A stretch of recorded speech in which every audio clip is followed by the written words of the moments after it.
আসসালামু আলাইকুম। মিতা মুস্তফা স্বাগত জানাচ্ছি এনটিভির দুপুরের খবরে। ক্রাউন সিমেন্ট শিরোনাম দেখছিলেন, এবার পুরো খবর। দীর্ঘ ১৬ বছর পর কারাগার থেকে মুক্তি পেতে শুরু করেছেন বিডিআর বিদ্রোহের ঘটনায় বিস্ফোরক মামলায় জামিন পাওয়া বিডিআর সদস্যরা। আজ কেরানীগঞ্জে কেন্দ্রীয় কারাগার এবং গাজীপুরের কাশিমপুর কারাগার থেকে মোট ১৬৮ জন বিডিআর সদস্যের মুক্তি পাওয়ার কথা রয়েছে। এর মধ্যে কেরানীগঞ্জ কেন্দ্রীয় কারাগার থেকে ৪১ জন, কাশিমপুর ১ কারাগার থেকে ২৬ জন, কাশিমপুর ২ থেকে ৮৯ জন, কাশিমপুর হাই সিকিউরিটি থেকে ১২ জন সহ মোট ১৬৮ জনকে মুক্তি দেওয়ার কথা রয়েছে। ইতোমধ্যে অর্ধশত বিডিআর সদস্য মুক্তি পেয়েছেন। এক যুগেরও বেশি সময় পর প্রিয় মানুষকে কাছে পেয়ে আপ্লুত স্বজনেরা। এ বিষয়ে অতিরিক্ত কারা মহাপরিদর্শক কর্নেল মোহাম্মদ মুস্তফা কামাল গণমাধ্যমকে বলেন, ১৬৮ জনের তালিকা তারা হাতে পেয়েছেন। পর্যায়ক্রমে তাদের মুক্তি দেওয়া হচ্ছে।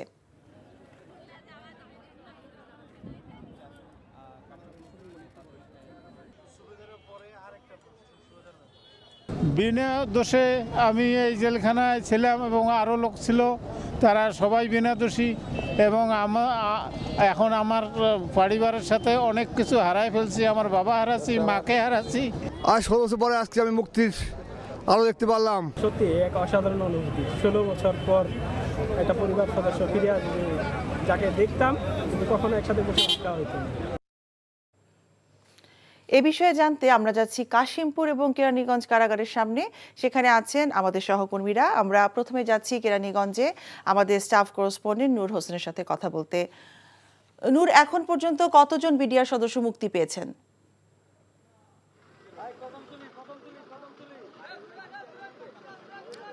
মিতা, আমরা আজকে সকালে কেরানীগঞ্জ এই ঢাকা কেন্দ্রীয় যে কারাগারটি রয়েছে তার সামনে এসে অবস্থান করি।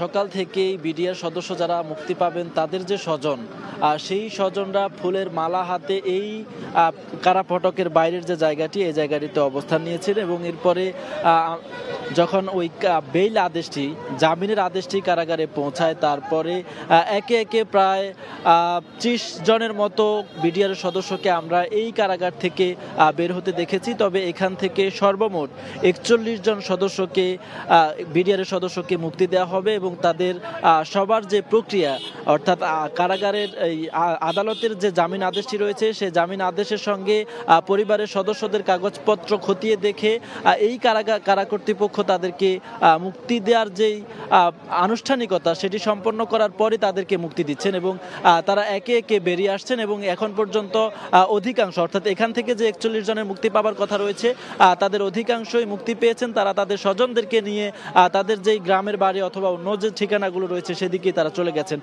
কারাগার থেকে বের হবার পরে আমরা বেশ কয়েকজন বিডিআর সদস্যের সঙ্গে কথা বলেছি। তারা বলছেন তাদের ওপর এক ধরনের জুলুম করা হয়েছে, তাদের ওপরে অন্যায় করা হয়েছে। কোনো ধরনের অপরাধ না করেও, তাদের যেমনটি দাবি, তারা কোনো ধরনের অপরাধ না করেও তাদেরকে সাজা ভোগ করতে হয়েছে।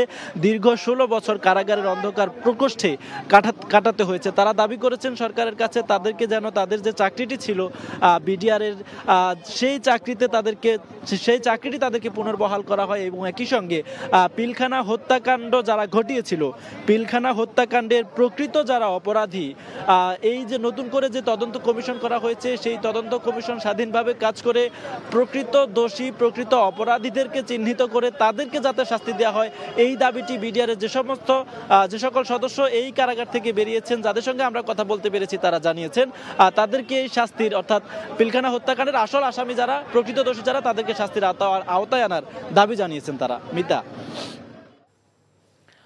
নূর, আপনি আমাদের সাথেই থাকুন। আমরা এখন যাচ্ছি কাশিমপুর কারাগারের সামনে। সেখানে আছেন আমাদের staff correspondent Nasir Ahmed. Nasir, BDR সব সদস্যের বের হতে কত সময় লাগতে পারে?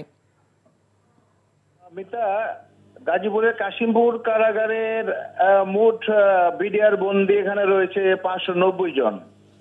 আজকে সকাল থেকেই যেভাবে ১ জন ২ জন ৫ জন করে বের হচ্ছে, তো এ পর্যন্ত আমরা সর্বশেষ যে তথ্য পেয়েছি, সেখানে কাশিমপুর হাই সিকিউরিটি কেন্দ্রীয় কারাগার এখানে বন্দী আছে ১২৮ জন বিডিআর সদস্য। এর মধ্যে কাগজপত্র যাচাই বাছাই করে ১৩ জন মুক্তি পেয়েছে। আর কাশিমপুর কারাগার ১ এ মোট বন্দী রয়েছে ৮৪ জন। এর মধ্যে তাদের বিডিআর সদস্যের কাগজপত্র যাচাই বাছাই করে ২৫ জনকে মুক্তি দিয়েছে। এবং কারাগার 2-এ মোট বন্দী রয়েছে 378 জন। এর মধ্যে এইমাত্র সর্বশেষ যেটা শুনলাম যে 89 জন একযোগে তারা কাশিমপুর কারাগার 2 থেকে মুক্তি দিয়েছে। তো মোট বিডিআর সদস্য এখানে আজকে 127 জন মুক্তি পাওয়ার কথা ছিল, এখানে 127 জনই এখানে মুক্তি পেয়েছে। অলরেডি 127 জন বের হয়ে গেছে। এখন আমরা সর্বশেষ শুনলাম যে এখানে 10 জন বিডিআর সদস্যের কাগজ নতুন করে এসেছে। যদি সেই 10 জনকে আজকে মুক্তি দেওয়া হয় তাহলে এখান থেকে 137 জন কারাগার থেকে বিডিআর সদস্য মুক্তি পাবে। তো এই ছিল মুক্তির, এখনো যে 127 জন মুক্তি পাওয়ার কথা ছিল তারা বিভিন্ন কারাগার থেকে এই পর্যন্ত তারা মুক্তি পেয়েছেন এবং তারা স্বজনদের সাথে তারা এই কারা এলাকা থেকে অলরেডি চলে গেছেন। বিশেষ করে যারা যে সমস্ত স্বজনরা এখানে ছিলেন সকাল থেকে, তারা ইয়েদের ওই কারাগার থেকে মুক্তি পাওয়ার পর তাদের সাথে নিয়ে বিভিন্ন ভাবে যানবাহনে তারা এখান থেকে চলে গেছেন। এই ছিল কাশিমপুর কারাগারের সর্বশেষ মুক্তি প্রাপ্তদের অবস্থা। মিথ্যা। কাশিমপুর এবং কেরানীগঞ্জ কারাগারের সামনে থেকে জানছিলাম বিডিআর সদস্যদের মুক্তির খবর। বিভিন্ন ক্ষেত্রে অন্তর্বর্তীকালীন সরকার নিরপেক্ষ থাকতে পারছে না অভিযোগ করে বিএনপি মহাসচিব মির্জা ফখরুল ইসলাম আলমগীর বলেছেন, এই ধারা চলতে থাকলে নির্বাচনের সময় নিরপেক্ষ সরকার প্রয়োজন হতে পারে। আজ জাতীয় প্রেস ক্লাবে 69-এর গণঅভ্যুত্থানের মহানায়ক শহীদ আসাদের 56তম শাহাদাত বার্ষিকী উপলক্ষে আয়োজিত এক আলোচনা সভায় এমন মন্তব্য করেন তিনি। বলেন, প্রশাসন এখনও পূর্বের ভূমিকায় আছে, তবে অন্তর্বর্তীকালীন সরকার নিরপেক্ষ থেকে সংকট মোকাবেলা করবে বলেও আশা প্রকাশ করেন বিএনপি মহাসচিব। ফখরুল বলেন, দেশের বর্তমান অবস্থা বিবেচনায় দ্রুত নির্বাচন না দিলে অনেক অশুভ ও ফ্যাসিবাদী শক্তি মাথা চারা দিয়ে উঠতে পারে। বিএনপি প্রথম থেকে অন্তর্বর্তী সরকারকে সমর্থন এবং সহযোগিতা করে আসছে বলে উল্লেখ করেন দলটির মহাসচিব। অন্তর্বর্তীকালীন সরকার যদি নিরপেক্ষ না থাকে তাহলে একটা নিরপেক্ষ সরকার দরকার হবে নির্বাচনের সময়। আমি কথাটা বলেছি, কারণ আছে। কারণ আমরা দেখছি যে বেশ কিছু বিষয়ে অন্তর্বর্তীকালীন সরকার নিরপেক্ষতা পালন করতে পারছেন না। আমি তাই অনুরোধ করব, আমি প্রত্যাশা করব যে আমরা আশা করি যে অন্তর্বর্তীকালীন সরকার তারা সেই নিরপেক্ষতা পালন করবেন এবং দেশে যে সংকট আছে সেই সংকট থেকে দেশকে মুক্ত করবার জন্য তারা কাজ করবেন। প্রাথমিক ও মাধ্যমিক বিদ্যালয়ের শিক্ষার্থীদের বিনামূল্যে বিতরণের বই খোলা বাজারে বিক্রি এবং মজুত করা চক্রের 2 জনকে গ্রেফতার করেছে ঢাকা মহানগর গোয়েন্দা পুলিশ। জব্দ করা হয়েছে 2 ট্রাক ভর্তি 10,000 বই। জিজ্ঞাসাবাদে প্রেস ও মাউসির কয়েকজনের নাম পাওয়া গেছে, যা যাচাই করা হচ্ছে। ডিবির যুগ্ম পুলিশ কমিশনার মোহাম্মদ নজরুল ইসলাম জানালেন, জড়িতদের গ্রেফতারে অভিযান চলছে।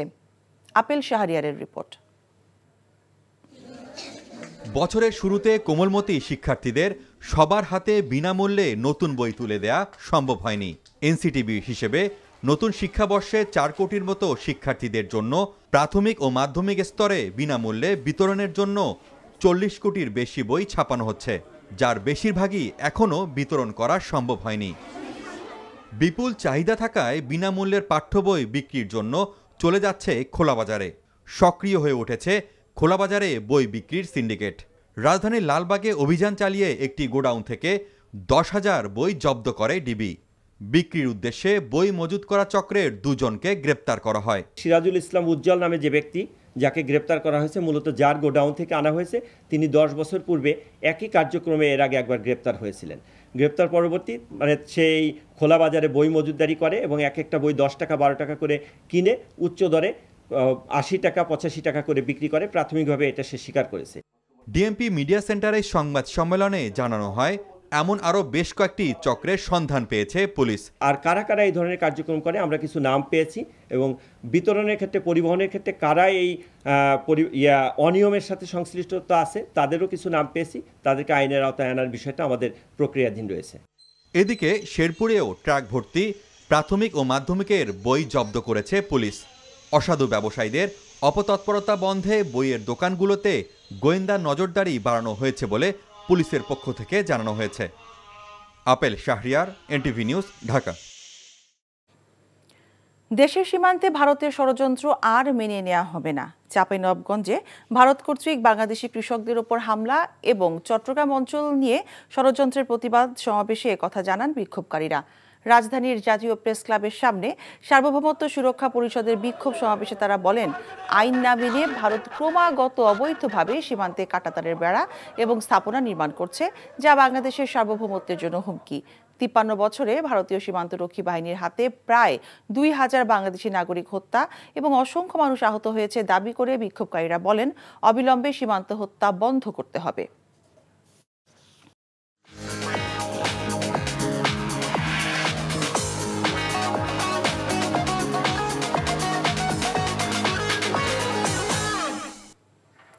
নগদ নিবেদিত অর্থনীতির খবর। অবিলম্বে লে অফ প্রত্যাহার করে বেক্সিমকোর সব পোশাক কারখানা খুলে দেয়া এবং ব্যবসা চলমান রেখে সকল বকেয়া বেতন পরিশোধ করা সহ 3 দফা দাবি জানিয়েছে বেক্সিমকোর কর্মকর্তা ও কর্মচারীরা। সকালে রাজধানীর পল্টনে আল রাজি কমপ্লেক্সে ক্যাপিটাল মার্কেট জার্নালিস্ট ফোরামের অডিটোরিয়ামে এক সংবাদ সম্মেলনে এসব দাবি জানান তারা অভিযোগ করেন, কিছু দুষ্কৃতিকারী চক্র বেক্সিমকোতে হামলা করেছে। এর সাথে কর্তৃপক্ষ কোনোভাবেই জড়িত নন। রপ্তানি বাণিজ্য শুরুর এবং বিদেশিদের কার্যাদেশ প্রাপ্তির সুবিধার্থে ব্যাংকিং কার্যক্রম এবং ব্যাক টু ব্যাক এলসি খোলার অনুমতি দেওয়ারও দাবি জানায় তারা। এই প্রতিষ্ঠানের সাথে 42,000 কর্মজীবী মানুষ যুক্ত উল্লেখ করে এতগুলো মানুষ যেন বেকার না হয়ে যায়, সেই জন্য এসব প্রতিষ্ঠান খুলে দেওয়ার জন্য অন্তর্বর্তী সরকারের প্রতি আহ্বান জানান তারা। এই ছিল দুপুরের খবরে। এই খবরের ভিডিও সহ আপডেট জানতে ভিজিট করুন এনটিভি অনলাইন www.ntvbd.com। এছাড়াও এনটিভি জনপ্রিয় সব অনুষ্ঠান ও খবরের আপডেট জানতে ভিজিট করুন আমাদের ইউটিউব ও ভেরিফাইড ফেসবুক পেজ। 5টায় দেশের খবর দেখার আমন্ত্রণ রইল। সবাইকে ধন্যবাদ।